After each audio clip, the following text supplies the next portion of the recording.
A veces somos nuestros peores enemigos y todos nosotros tenemos una voz interior que va comentando nuestra jugada, la jugada de nuestra vida. Has engordado, tu jefe no te trata bien, tu pareja está distante, tus hijos son un desastre, no vives donde te gustaría vivir. Es decir, tenemos una voz interior que nos acompaña todos los días y esa voz interior tiene un impacto directo a nivel físico y psicológico. A nivel físico en las células, en los niveles de algunas hormonas que circulan por la sangre e incluso a nivel de nuestros propios telómeros, que son los capuchones que están en los cromosomas de nuestro núcleo celular, y sabemos hoy en día que cómo pensamos y cómo nos tratamos va a influir en el físico, pero también en el psicológico, porque va a hacer que nuestro estado de ánimo esté totalmente influido por ello.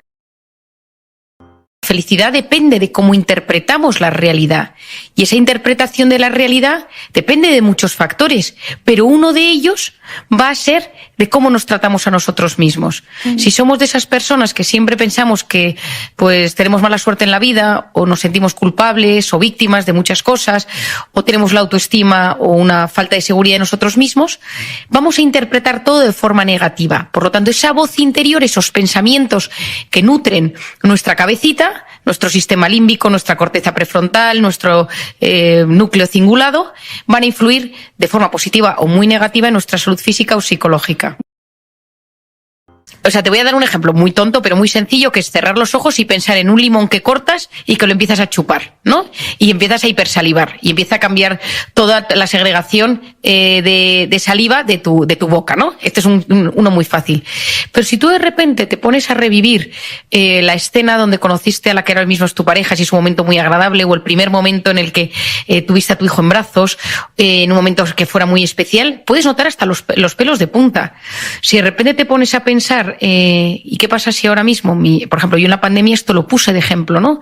Si mis padres están en una residencia de ancianos y no los voy a volver a ver nunca y se contagian y no me puedo despedir de ellos.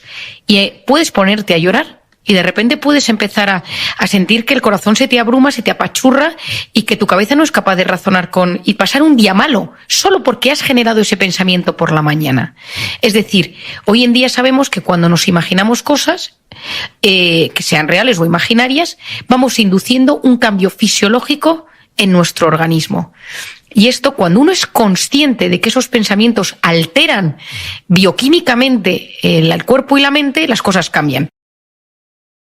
El cortisol es una hormona que circula por nuestro organismo y es cíclica. Por las noches es baja y tiene que ser baja para que podamos dormir, y a lo largo de la noche va subiendo hasta las 8 de la mañana, que tiene su pico más alto. Y a lo largo del día vuelve a descender. Y para que nuestro organismo funcione bien a nivel hormonal, fisiológico, incluso los riñones, la inflamación, tiene que ser así.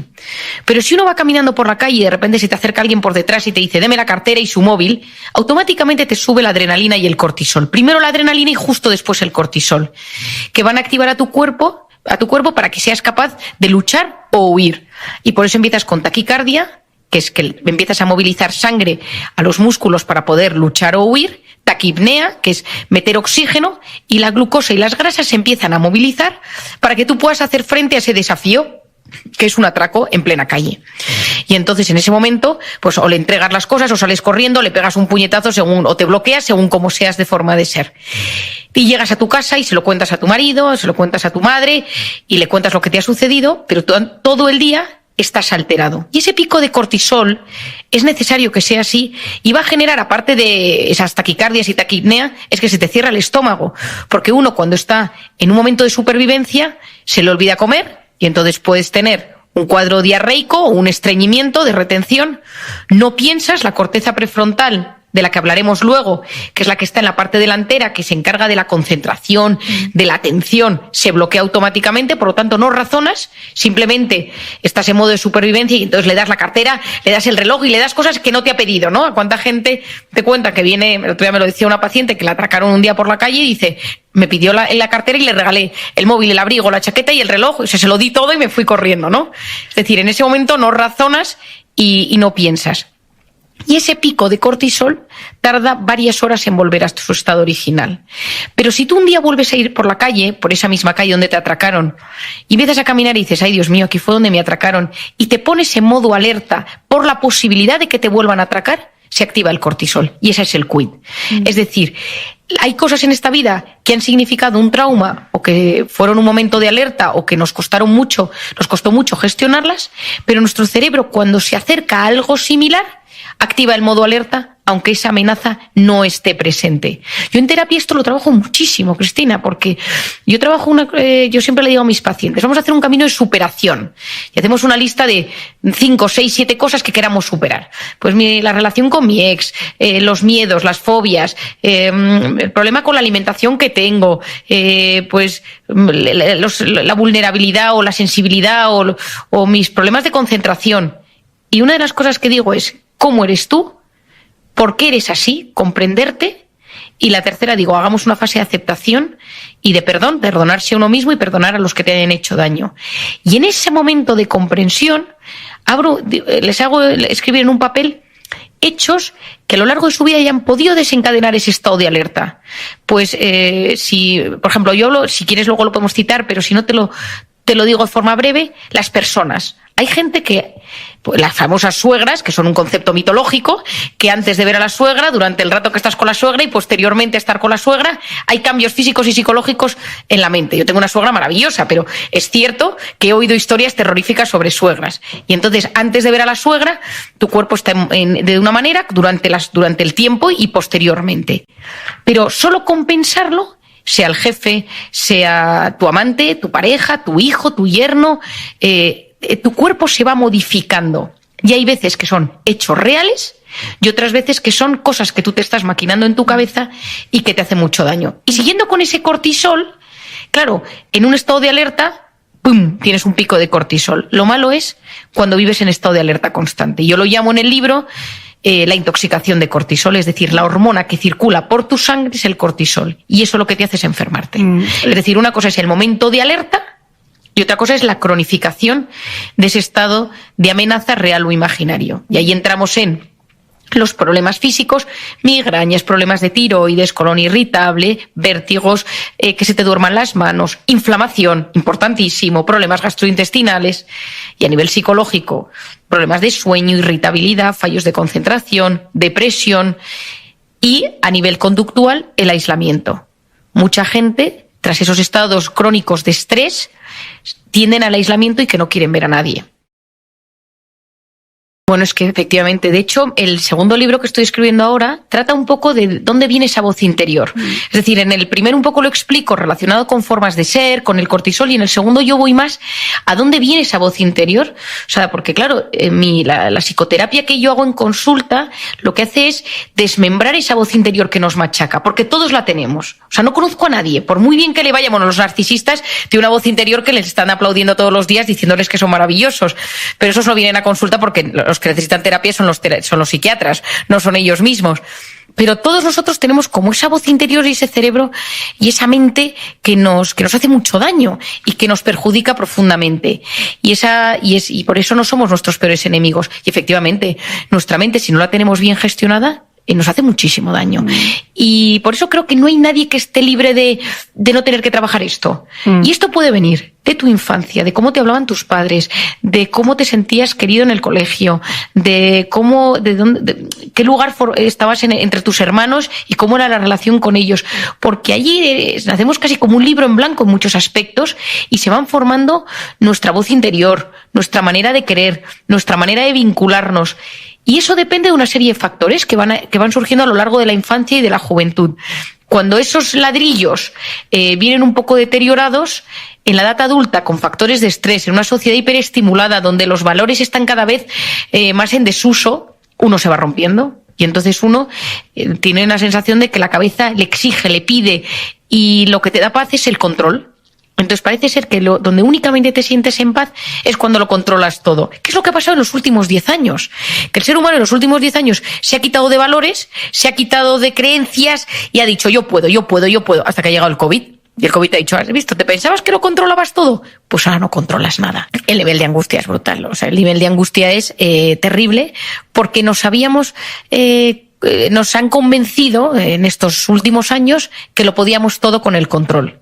Y lo que ha demostrado el COVID es que somos los tíos más listos y no somos tan listos, somos pioneros en todo y no somos pioneros en nada, y que de repente una cosa microscópica que solo se ve pues literalmente al microscopio ha puesto la vida en jaque. Y entonces yo siempre repetía al principio de la pandemia, Cristina, una frase que era: si no puedes salir fuera, métete dentro. Entonces, ya que no podemos salir a la calle, ya que no podemos ver a la gente, métete dentro y aprovecha para interiorizar, para profundizar, para trabajar tu interior. Y creo que es un momento terrible. Para mí es históricamente terrible, me parece que es lo más duro que hemos vivido muchos, hay gente más mayor que lógicamente ha vivido, pero la situación a nivel sociológico que todo esto está generando es terrible. O sea, antes se pensaba que la genética lo era todo, y hay una parte que es el temperamento y la otra es el carácter. Uno se hereda y el otro se adquiere.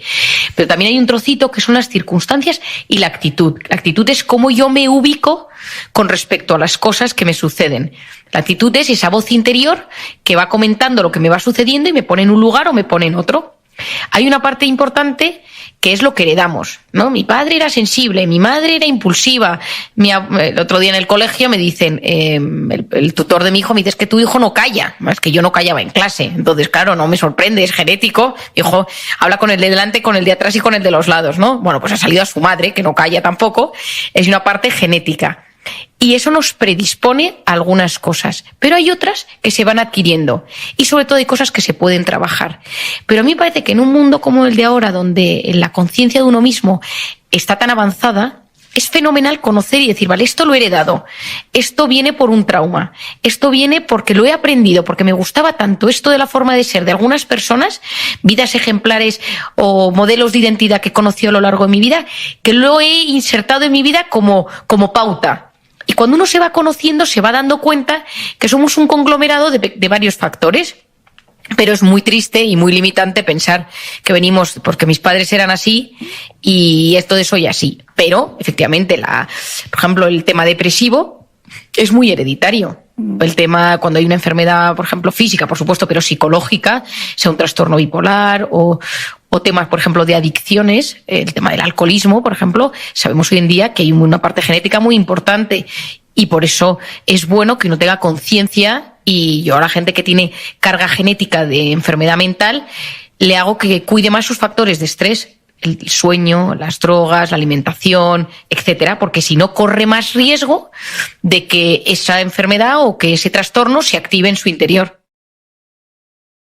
Existen varios tipos de depresiones y de cuadros depresivos. O sea, hay una depresión muy endógena, es decir, muy bioquímica, que tiene hasta un componente genético, que se reconoce muy rápidamente porque a poco que se trate con una medicación responde muy rápido, ¿no? Y entonces incluso hay depresiones unipolares, es decir, gente que en épocas estacionales, en primavera, otoño, de repente tienen cuadros depresivos, una cosa como así, muy casi como una diabetes, pero relacionada con el ámbito mental, ¿no? Y entonces esa gente se la conoce y se la diagnostica porque responde rápido a la farmacología. Existe otra parte que es lo que es la personalidad depresiva, que me parece súper interesante y que está muy poco trabajado. La personalidad depresiva es un tipo de rasgos de nuestra forma de ser que nos llevan a ponernos tristes con más facilidad que el resto. Entonces, ¿qué pasa? Que esto hoy en día parece que eres débil, que eres sensible, que tienes poca fuerza de voluntad. Y vivimos en una sociedad y hay una generación, sobre todo anterior a la nuestra, donde el aguantoformo, el ser fuerte, el aguanta, el no te quejes, el no expreses emociones, estaba a la orden del día. Costaba mucho, y todavía cuesta, hablar de sentimientos y de emociones. O sea, parecía que si alguien decía que tenía una depresión, eso estaba mal visto, porque eso significaba que eras débil, que eras vulnerable y que no tenías posibilidad de salir adelante por ti solo. Y pues eso está mal visto, porque nadie quiere tener cerca a una persona débil, nadie quiere tener cerca una carga psicológica, nadie quiere tener una carga en su vida, y el sufrimiento nos acompaña a lo largo de la existencia. Entonces, ¿qué pasa? Que la depresión tiene varios componentes, cada vez se estudia más. Yo soy muy poco dada a explicar la depresión como una alteración monoaminérgica de la serotonina en los núcleos sinápticos. Perdona que te utilice este lenguaje y siento a los oyentes, pero cuando yo estudié la carrera, o sea, es una cosa súper triste, ¿no? O sea, que si la serotonina entre las neuronas, en los núcleos entre las neuronas, y que si es muy alta o muy baja. O sea, es muy pobre este razonamiento. Es cierto que los tratamientos enfocados a la depresión han ido siempre a esos núcleos y a esos, a la sinapsis entre las neuronas, que si la serotonina, la dopamina, la noradrenalina, pero eso es una teoría muy pobre, que existe, pero que yo, en mi opinión, no coge más que un tercio de la gente. El resto es otra cosa.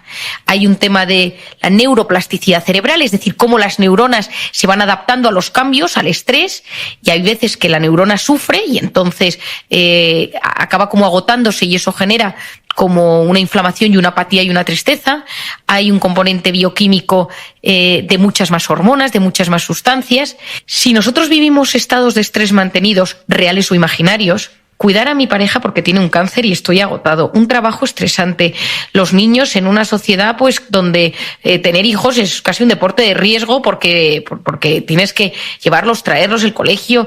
Es decir, a veces no es fácil compaginar la vida personal y laboral, ¿no? Las mujeres que tienen más tendencia a la depresión, ese estado de estrés mantenido va generando un deterioro que puede ser tanto inflamatorio como cambios en la neuroplasticidad cerebral, pero centrémonos en esa inflamación. Esa inflamación va cambiando el organismo y va generando que algunos núcleos del cerebro pues se van modificando y se inflaman. De hecho, hay terapias para la depresión que surgen de antiinflamatorios, no el ibuprofeno de toda la vida, pero parecidos.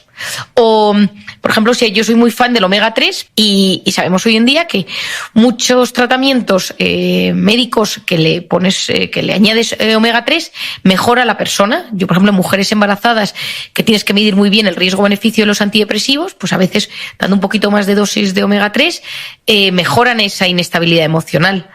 Y la alimentación. Hay terapias de alimentación para la depresión. Y esto es maravilloso. O sea, solo esto, o sea, te da para replantearte toda la depresión, ¿no? Que si esa depresión viene, por ejemplo, de eso que estamos hablando inflamatorio, si tú pides algunos marcadores inflamatorios, el TNF-alfa, la PCR, pero la PCR no está, que es que ahora de repente se ha puesto de moda la PCR, pero la proteína C reactiva de toda la vida de Dios, pues esa PCR, viendo esos marcadores, uno puede observar que de repente hay una alteración y que el organismo está un poquito inflamado. Y entonces eso nos lleva a poder decir, oye, pues vamos a ir a enfocarnos un poco a lo antiinflamatorio. Es verdad que todo esto es muy novedoso porque en psiquiatría cuesta mucho, o sea, tenemos los psiquiatras y los psicólogos y los psicoterapeutas, etcétera, ¿no? Pero tú tienes a alguien que viene a terapia y lo fácil es darle una pastilla. Lo difícil es entrar en por qué ha llegado a ese estado, ¿no? Entonces yo defiendo mucho en terapia, pero esto requiere pues también tener tiempo, no tener miedo a abrir, ¿no? Abrir el paciente, ¿no? Yo muchas veces a los pacientes les digo, es que voy a entrar en el cuarto de máquinas de tu vida para ir arreglando y sanando esas pequeñas heridas o esos estados de incertidumbre que se han ido generando y que hacen que ese clic, es como ese botón de la alerta, lo tienes activado en 5 situaciones distintas, que hacen que tu organismo se vaya agotando de vez en cuando. Muchas depresiones provienen de estados de alerta permanentes.